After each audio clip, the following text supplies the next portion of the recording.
صلو علی الحبیب صلی اللہ تعالی علی محمد۔ مدنی چینل کے ناظرین اور حاضرین، اجتماعی ذکر و نعت میں ہم کچھ بیان بھی سنتے ہیں، کبھی عشق رسول کی باتیں، کبھی فضائل اہل بیت، تو کبھی اصلاح اعمال کی بیان کیا جاتا ہے۔ میں یہاں عرض کروں کہ آج ہمارا اجتماعی ذکر و نعت 11D کی مرکزی جامع مسجد بخاری سے ٹیلی کاسٹ کیا جا رہا ہے۔ اللہ تعالیٰ یہاں کے حاضرین اور جو ہمارے ساتھ ناظرین ہیں ان سب کو اس کی برکتیں عطا فرمائے۔ نبی کریم علیہ الصلاۃ والسلام پر جب یہ آیت جو ہم سنتے ہیں، جسے ہم آیت درود کہتے ہیں، ان اللہ وملائکتہ یصلون علی النبی یا ایھا الذین آمنوا صلوا علیہ وسلموا تسلیما صلی اللہ علی حبیبہ محمد وعلی آلہ وصحبہ وبارک وسلم، جب یہ نازل ہوئی تو حضور علیہ الصلوۃ والسلام اپنے حجرہ مقدسہ سے باہر تشریف لائے۔ آپ کے چہرے مبارک پر خوشی کے آثار تھے۔ آپ نے فرمایا، میرے صحابہ مجھے مبارکباد دو۔ حضرت ابن عباس رضی اللہ تعالی عنہ نے آپ کو مبارکباد پیش کی، دیگر صحابہ نے بھی آپ کو مبارکباد دی۔ حضرت ابن عباس کہتے ہیں کہ میں نے حضور کے چہرے کو اتنا حشاش بشاش پایا کہ جیسے انار کے دانے ہوتے ہیں۔ حضور علیہ الصلوۃ والسلام نے فرمایا کہ آج مجھ پر ایک ایسی آیت نازل ہوئی جو دنیا اور مافیا سے بہتر ہے، یعنی دنیا اور اس میں جو کچھ ہے اس سے بہتر ہے۔ پھر صحابہ کرام نے حضور علیہ الصلوۃ والسلام نے اس آیت کریمہ کی تلاوت کی جو میں نے ابھی پڑھی۔ پھر حضور علیہ الصلوۃ والسلام سے صحابہ کرام نے عرض کیا کہ یا رسول اللہ ہمیں اس آیت کریمہ کے متعلق کچھ بتائیے۔ تو ہمارے آقا علیہ الصلوۃ والسلام نے فرمایا کہ یہ ایک پوشیدہ بات تھی، یہ ایک راز کی بات تھی، اگر تم مجھ سے نہ پوچھتے تو میں تمہیں نہ بتاتا۔ پھر فرمایا سنو کہ جب کوئی شخص مجھ پر درود پڑھتا ہے، اللہ تعالیٰ نے ہر شخص پر 2 فرشتے مقرر کیے ہیں، اور جب کوئی مسلمان مجھ پر درود پڑھتا ہے تو فرشتے کہتے ہیں اللہ اس کی مغفرت فرما دے۔ تو سارے فرشتے اور خود رب کائنات اس فرشتے کی دعا پر آمین فرماتا ہے۔ اور پھر فرمایا کہ جب میرا نام نامی حضور علیہ الصلوۃ والسلام کا نام ذکر کیا جاتا ہے اور جب کوئی مسلمان درود نہیں پڑھتا تو وہ فرشتے کہتے ہیں اللہ اس کی بخشش نہ فرما۔ تو اس سے وہ فرشتے، سارے فرشتے اس پر آمین کہتے ہیں۔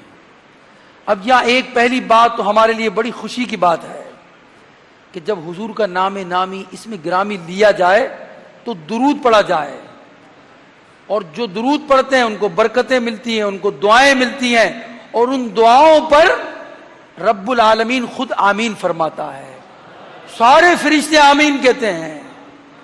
اور اگر حضور کا نام سن کر جو درود نہیں پڑھتا، کنجوسی کرتا ہے، حضور پر درود و سلام نہیں پڑھتا، تو فرشتے اس کے لیے بد دعا کرتے ہیں گویا، اور ساری کائنات کے فرشتے اس پر آمین کہتے ہیں۔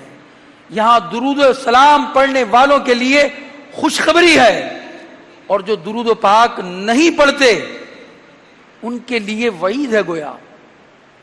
ہمیں درود پاک کی کثرت کرنی چاہیے۔ علامہ سخاوی کا یہ قول ہے کہ اہل سنت، اہل سنن کی نشانیوں میں سے ایک نشانی ہے کہ یہ لوگ کثرت سے درود پاک پڑھتے ہوں گے۔ آج الحمدللہ دعوت اسلامی کے مدنی ماحول میں درود پاک کی کثرت کروائی جاتی ہے۔ مدنی چینل تو بار بار یہ صدا لگاتا ہے صلو علی الحبیب کی، تاکہ ہمیں یاد آ جائے۔ ہمارے مبلغین بھی بیان میں صلو علی الحبیب کی صدائیں لگاتے ہیں۔ آج میں نے قول پڑھا کہ جب قیامت کے دن فتنے برپا ہوں گے، قیامت کے قریب، امام زین العابدین فرماتے ہیں اس وقت اہل حق کی یہ نشانیوں میں سے ایک نشانی یہ ہوگی کہ وہ لوگ بھی کثرت سے درود پاک پڑھتے ہوں گے۔ تو درود پاک پڑھنے سے نیکیاں ملتی ہیں، گناہ معاف ہوتے ہیں، درجات بلند ہوتے ہیں، پریشانیاں، عقدے یہ سب دور ہوتے ہیں، اور کل بروز قیامت درود و سلام کی کثرت کرنے والوں کو حضور کی شفاعت نصیب ہوگی۔ جو درود پاک کی کثرت کرتے ہیں انہیں مدینے کا بلاوا آتا ہے، جو درود پاک کی کثرت کرتے ہیں وہ قیامت کے دن حضور کے قرب میں ہوں گے، حضور کے سب سے زیادہ قریب ہوں گے، اور کثرت درود کرنے والے کو حضور کی شفاعت نصیب ہوگی۔ اور جس نے درود پاک پڑھنا جو بھول گیا، جس نے درود پاک ترک کر دیا، وہ گویا اس نے جنت کا راستہ ترک کیا۔ اللہ تعالی ہمیں کثرت سے درود پاک پڑھنے والا بنا۔ صلو علی الحبیب صلی اللہ تعالی علی محمد۔ دنیا بھر میں جو مدنی چینل کے ناظرین ہیں اور یہاں ماشاءاللہ کثیر تعداد حاضرین کی ہے، ان سب کے لیے بہت اہم بات عرض کرنے لگا ہوں۔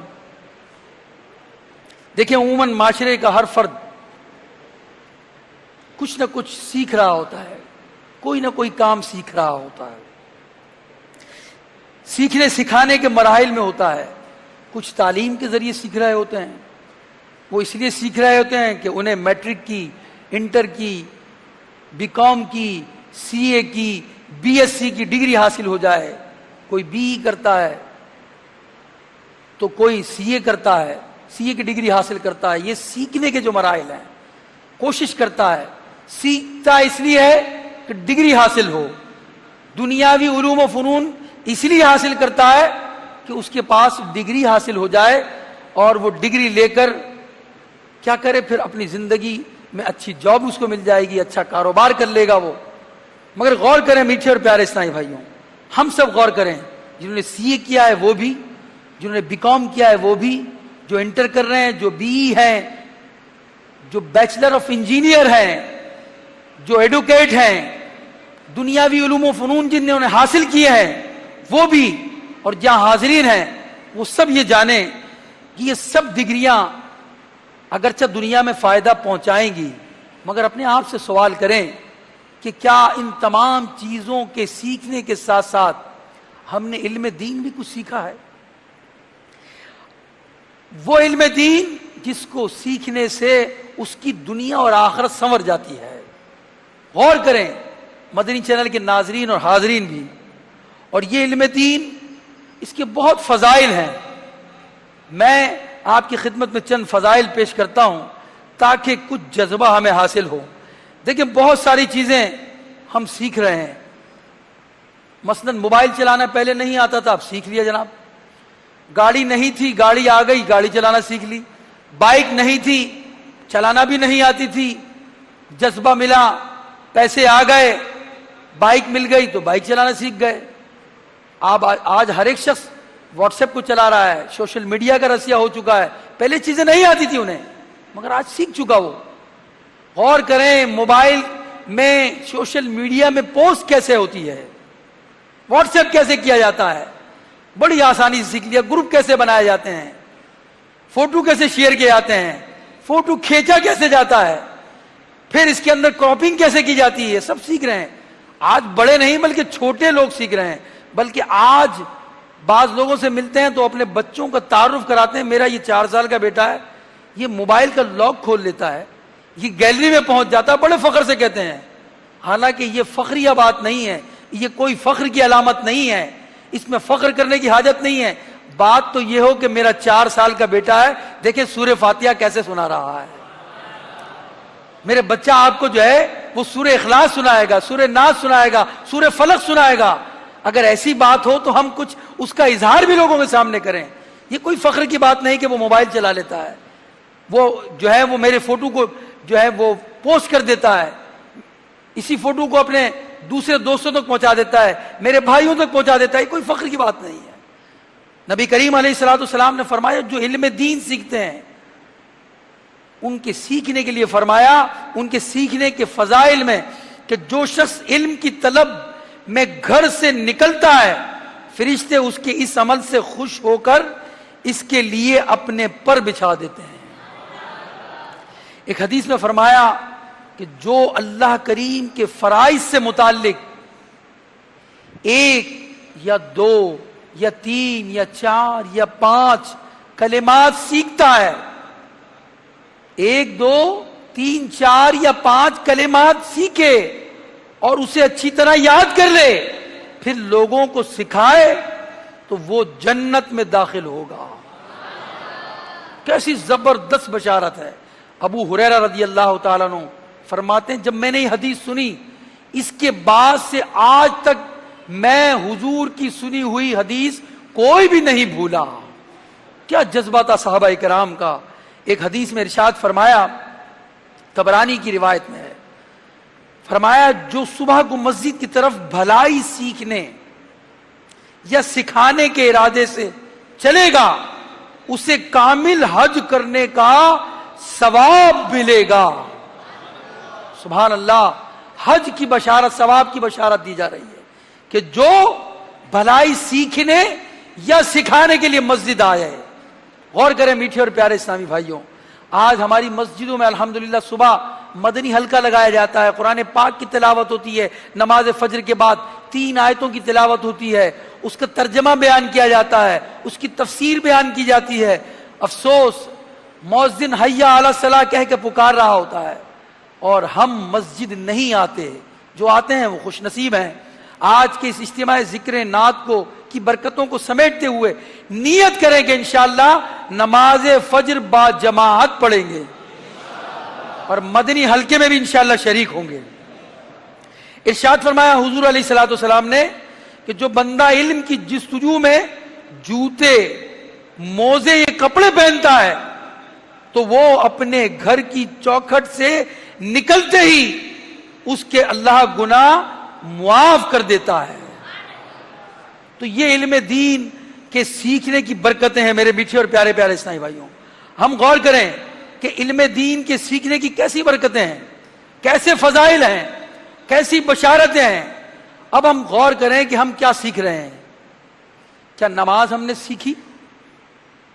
کیا نماز کا قیام، رکوع، سجود اور دیگر جو اس کے فرائض ہیں، کیا ہم نے وہ سیکھ لیے؟ کیا ہماری اولادوں نے سیکھے ہیں؟ اگر باپ سے بیٹا یہ سوال کر لے کہ ابو ہم نے قیام تو سمجھ لیا، کھڑے ہونے کو کہتے ہیں، رکوع بھی سمجھ لیا، رکوع کرنے کے بعد جو ہم کھڑے ہوتے ہیں، ابو ذرا یہ بتا دیں اس کھڑے ہونے کو کیا کہا جاتا ہے؟ ابو یہ بتا دیں دونوں سجدوں کے درمیان ہم بیٹھتے ہیں اس کو کیا کہا جاتا ہے؟ بہت سارے لوگ شاید اپنے اولاد کی تشفی نہ کر سکیں۔ حالانکہ میرے میٹھے اور پیارے اسلامی بھائیوں، ہمارے بزرگان دین، ہمارے اسلاف، ان کا طرز عمل کیا ہوا کرتا تھا۔ حضرت عبداللہ بن عباس، حضور علیہ الصلوۃ والسلام، حضرت عبداللہ ابن عباس رضی اللہ تعالیٰ عنہ، یہ وہ ہستی ہیں جن کے والد ماجد حضور کے چچا ہیں۔ تو والدہ سرکار مدینہ علیہ السلام کی زوجہ ام المومنین سیدہ میمونہ رضی اللہ تعالیٰ عنہ کی بہن ہیں، اور آپ کو حبر الامت یعنی مسلمانوں کے بہت بڑے عالم کا لقب سے لوگ دنیا جانتی ہے۔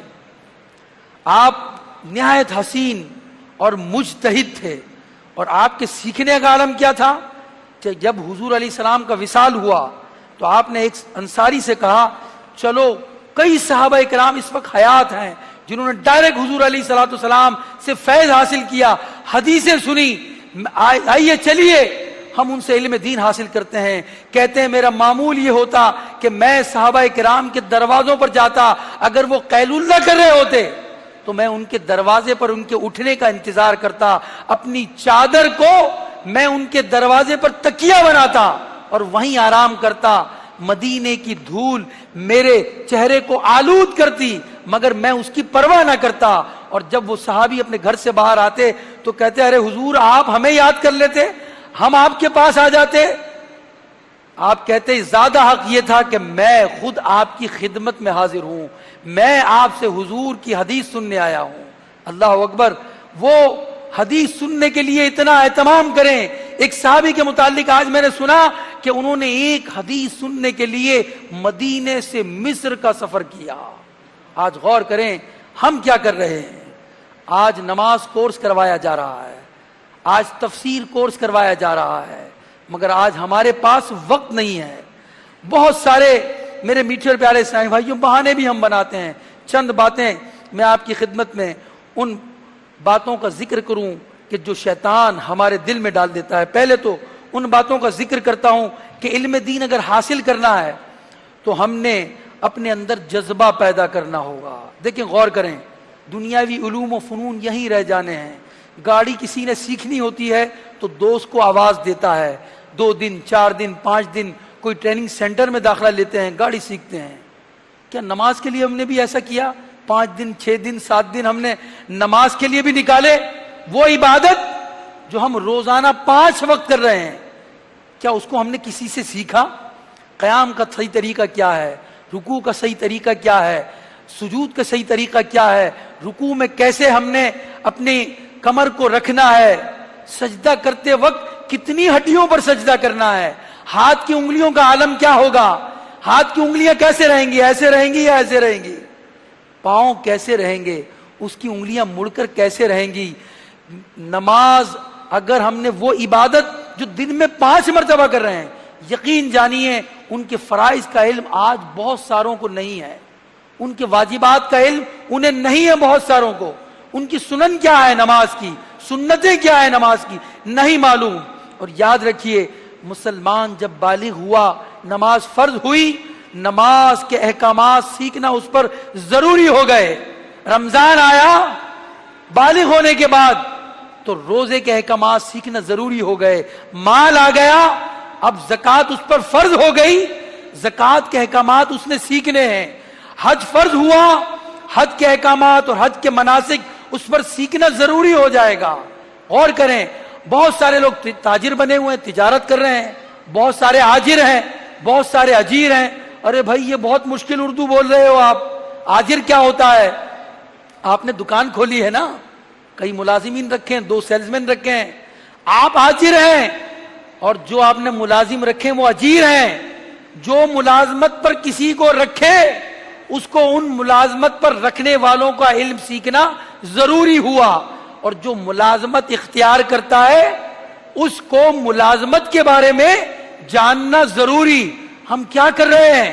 موبائل سیکھ رہے ہیں, گاڑی سیکھ رہے ہیں, دنیا کے بہت سارے علوم و فنون سیکھ رہے ہیں, مگر نہیں سیکھا حج کا طریقہ, نہیں سیکھا روزہ کیسے رکھنا ہے, روزہ کن چیزوں سے فاسد ہو جاتا ہے, کن چیزوں سے مکروہ ہو جاتا ہے, کن چیزوں سے روزے پر کفارہ لازم ہو جاتا ہے روزہ ٹوٹ گیا تو. یہ تمام باتیں سیکھنا ضروری ہے. آج بات کر رہے ہیں سیکھنے کی, مگر معاملہ یہ ہے کہ بعض باتیں ایسی ہوتی ہیں کہ جو ہمیں سیکھنے کی راہ میں رکاوٹ کھڑی کر دیتی ہیں. جی ہاں, معاشی مجبوریوں کا بہانہ کرتے ہیں اور کہتے ہیں جناب جو ہے وہ کمانے کون جائے گا. ارے آپ کے پاس جو وقت ہے نا, کیا آپ یہ بیان کی آپ نے ساری زندگی کچھ چھٹیاں نہیں کی, آپ نے سسرال میں شادی کا معاملہ ہے تو 4 چھٹیاں 3 چھٹیاں, سیر و تفریح کے لیے گئے تو 1 ہفتے کی چھٹیاں بنا لی ہم نے. جو 1 ہفتے کی چھٹی کے لیے گیا, غور کریں سیر و تفریح سے اس کے دل کو کچھ تو سکون ملا, مگر نماز کا طریقہ نہیں سیکھ پایا, جو فرائض علوم ہے اس سے کچھ نہیں سیکھ پایا اس سیر و تفریح میں. میرے میٹھے اور پیارے اسلامی بھائیوں, وہ بہانہ کرتے ہیں. آئیے وہ حدیث سنیے, حضور علیہ السلام نے فرمایا جو علم حاصل کرے گا اللہ اس کی مشکلات کو آسان فرما دے گا اور اسے وہاں سے رزق عطا فرمائے گا جہاں سے اس کا گمان بھی نہیں ہوگا. تو کوشش کیجئے, وقت نکالیے, فیضان نماز کورس کر لیجئے, 7 دن کا ہے. آج یہاں حاضری ہوئی ہے, کچھ نیتیں کریں گے تو مجھے بھی ثواب حاصل ہوگا انشاءاللہ الرحمن. جس کی نیت بنتی ہے ہاتھ نہیں اٹھاؤں گا, آپ خود نیت کریں اتنی اہم اور اعظم عبادت کے لیے, صرف 7 دن دے دیجئے, انشاءاللہ آپ کی آخرت بھلی ہوگی, آپ کی نماز درست ہو جائے گی. اور جب آپ نماز کورس کر کے آئیں گے تو آپ سوچیں گے کہ ارے میں اب تک ان تمام باتوں سے غافل رہا. انشاءاللہ 7 دن آپ کی نمازوں کو درست کر دے گی. جن کی نیت بنتی ہے وہ انشاءاللہ کہتے ہیں. اسی طرح جو رکاوٹ بنتی ہے وہ عمر کی زیادتی کی بنتی ہے کہ اب تو عمر کی زیادتی کا بہانہ کرتے ہیں, جناب عمر بڑی ہو گئی اب میں کیسے سیکھوں گا. کئی لوگ تجوید سے قرآن نہیں پڑھے, وہ شرماتے ہیں وہ کہ یار اب میں کیسے پڑھوں گا بھائی قرآن. میں خود جانتا ہوں ایک شخص کو 40 سال ان کی ایج ہو گئی تھی, وہ مسجد میں آتے تھے، ہم نماز فجر میں بیٹھے ہوتے تھے، انہوں نے اپنے مؤذن سے کہا حضور میرا کچھ قرآن سن لیں، سیکھتے سیکھتے رہے، پھر کچھ قرآن کی صورتیں یاد کی، یہاں تک کہ انہوں نے پورا قرآن یاد کر لیا 40 سال کے بعد۔ آج ان کی عمر 80 کے قریب ہے اور مصلی کئی سال سے وہ سنا رہے ہیں، اب رک گئے ہیں، جماعت کے انتہائی پابند ہیں۔ اب غور کریں، سیکھنا چاہیں تو عمر کا بہانہ انشاءاللہ الرحمن دور ہوگا۔ اگر جذبہ بیدار ہوا، ہمت اور کوشش آپ نے کی تو شیطان کے یہ بہانے انشاءاللہ الرحمن، شیطان کی یہ وسوسوں کی کاٹ ہو جائے گی۔ اسی طرح میرے پیارے اور میٹھے اسلامی بھائیوں، ایک وجہ یہ بھی ہوتی ہے کہ خوش فہمی کا شکار ہوتے ہیں۔ جناب میں تو ماحول میں ہوں جناب، مجھے تو یہ آتا ہے، بہت سارے شرماتے ہیں، میں تو بہت اچھا قاری ہوں جناب، مجھے تو سورہ فاتحہ بھی اچھی یاد ہے، یا مجھے تو نماز آتی ہے، آج مجھے نماز کا بتا رہے ہیں جناب، میں تو 40 سال سے نماز پڑھ رہا ہوں۔ یقین مانیے آپ، خوش فہمی کے شکار ہمیں نہیں ہونا چاہیے۔ اگر آتا بھی ہے تو چلیں آپ کا ریپیٹ ہو جائے گا، تو خوش فہمی میں نہیں رہنا چاہیے۔ یہ خوش فہمی بسا اوقات علم دین سے محروم کر دیتی ہے، تو یہ بھی راہ میں رکاوٹ ہے علم دین حاصل کرنے کی۔ اسی طرح سستی اور کم ہمتی، یہ بھی بسا اوقات انسان کو علم دین حاصل کرنے نہیں دیتی۔ اور بعض اوقات میرے میٹھے اور پیارے اسلامی بھائیوں، یہ بھی ہوتا ہے کہ اچھے دوستوں کی صحبت نہیں ہوتی۔ اچھے دوست کی صحبت ہوگی تو انشاءاللہ الرحمن علم دین حاصل کریں گے۔ آپ دعوت اسلامی کے اسلامی بھائی جو ہیں، جو درس دیتے ہیں، بیان کرتے ہیں، نیکی کی دعوت دیتے ہیں، اجتماع میں جاتے ہیں، ان کے ساتھ اپنی دوستی کر لیجئے۔ انشاءاللہ یہ آپ کو درس کے ذریعے علم دین سکھائیں گے، یا آپ کو مدرسۃ المدینہ بالغان کے ذریعے قرآن پاک پڑھائیں گے، یا آپ کو مدنی قافلوں کے ذریعے انشاءاللہ الرحمن آپ کو بہت سارا علم دین سکھائیں گے۔